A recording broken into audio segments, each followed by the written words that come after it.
Hey everyone, I'm not flying solo today. I've got a great friend joining me, Rachel. Hi, everyone. I'm super excited to dive into this topic today. It's something I've thought about a lot. We're going to explore 6 subtle but powerful reasons why couples, even those who still love each other, end up parting ways. Have you ever sat alone, reflecting on a breakup and wondered, we loved each other so deeply. Nobody cheated, nobody did anything awful. So why did we drift apart?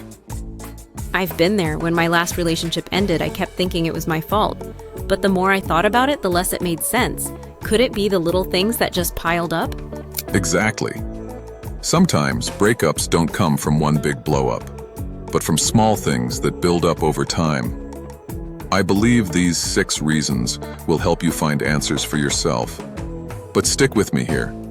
Watch this video till the end, because you might have a moment where you go, wow, that's it. Oh, and check out the comments below. I've linked some videos on marriage, healing, and building strong connections. Dive into those to learn more about your own journey in love. Reason number 1, ignoring initial incompatibilities.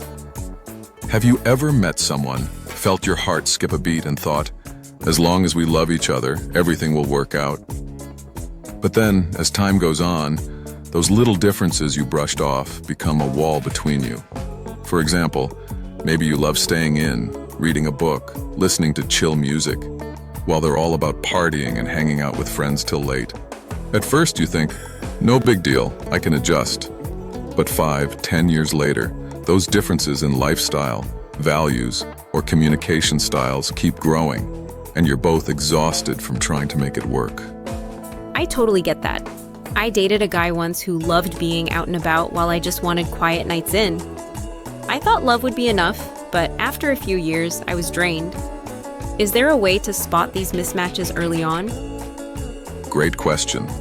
Stoicism has this saying, if something can't be changed at its core, learn to accept it or let it go calmly. Right from the start, ask yourself, do we really align on the things that matter most? If not, don't let love blind you. Let's move on to the next reason, because it's about those big life decisions we sometimes just gloss over. Reason number 2, not being aligned on major life choices. Money, kids, career goals, they might sound boring, but these are the pillars of a long-term relationship. I knew a couple, Emma and Jake, who were together for 7 years, but broke up over one question. Should we have kids? Emma wanted to be a mom, but Jake was set on focusing on his career. They avoided talking about it to keep the peace, but that silence dug a huge gap between them. I hear you, but bringing up heavy stuff like that early on can feel like it kills the romance. How do you talk about it without making things awkward? It's not easy, but Stoicism teaches us, don't put off the inevitable, because avoiding it only prolongs the pain. Start with light conversations like, where do you see yourself in 5 years? If you're not heading in the same direction, those differences will eventually become deal breakers. If you think those big issues are tough, the next reason is even sneakier. Reason number 3, not supporting each other's personal goals. A relationship isn't just about love, it's about growing together. Picture yourself running a marathon, sweating, legs aching, and you need someone at the finish line cheering, "You got this." But what if they're indifferent, or worse, say, why bother running? How would that feel? I've been there. I wanted to take a course to level up my skills, but my ex told me I was chasing pipe dreams. It felt like my goals didn't matter. How do you know if someone's truly got your back? That's a powerful story. Stoicism says, the ideal partner is someone who walks with you through personal growth.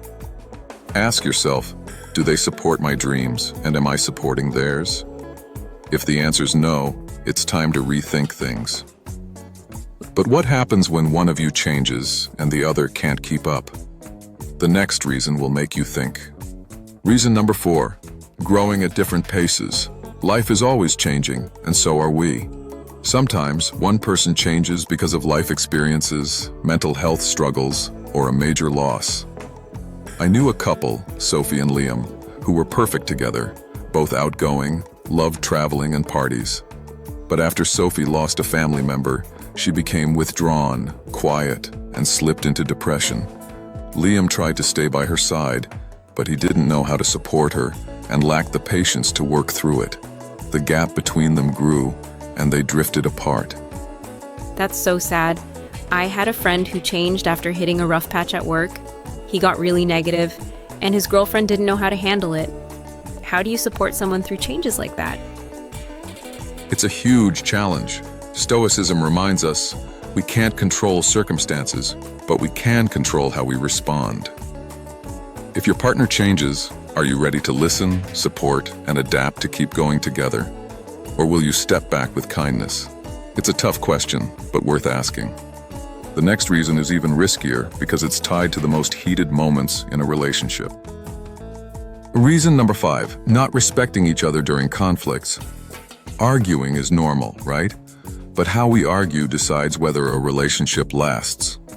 I once saw a couple, Ava and Noah, fight, and instead of saying, "I'm upset about what happened," they threw jabs like, "You're always like this, you never change."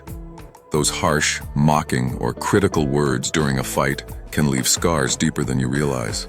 I agree, but when you're mad, it's hard to stay calm. Is there a practical way to argue without hurting each other? You're so right. Stoicism says words are actions.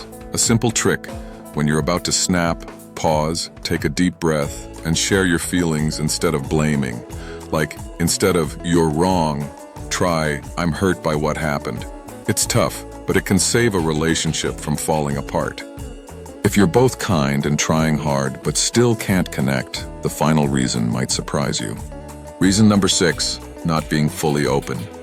Some people are introverted, keeping things to themselves, and that's totally fine. But if you never let your partner into your inner world, your fears, joys, or deepest worries, the relationship starts to feel distant. I talked to a friend, Ethan, who said, "I loved her, but I never knew what she was really thinking. Every time I asked, she just said, 'I'm fine.'" I know that feeling. In one relationship, I was scared to share my sadness because I thought he wouldn't get it. Over time, it felt like we were just roommates, not partners. How do you learn to open up? That really hits home. Stoicism stresses, real connection comes from understanding, and understanding only happens when we're brave enough to open up. Try sharing something small with your partner today. A worry, a dream, or a sad memory. You'll be amazed at how it brings you closer. So, we've covered 6 reasons why love can fade, even without betrayal. Which one hit you the hardest? Probably the one about not being open. I realized I held too much inside, and that might have been why my last relationship didn't work. Today's talk really made me reflect. I hope everyone watching finds answers for themselves, or at least a new perspective to heal and move forward. Stoicism might not save every relationship, but it'll help you hold on to yourself, strong, calm, and ready for new journeys. Don't forget to check out the videos on healing and building bonds in the comments. Share your story below. We'd love to hear it. If you found this video helpful, hit like and subscribe so you don't miss our next one. See you soon.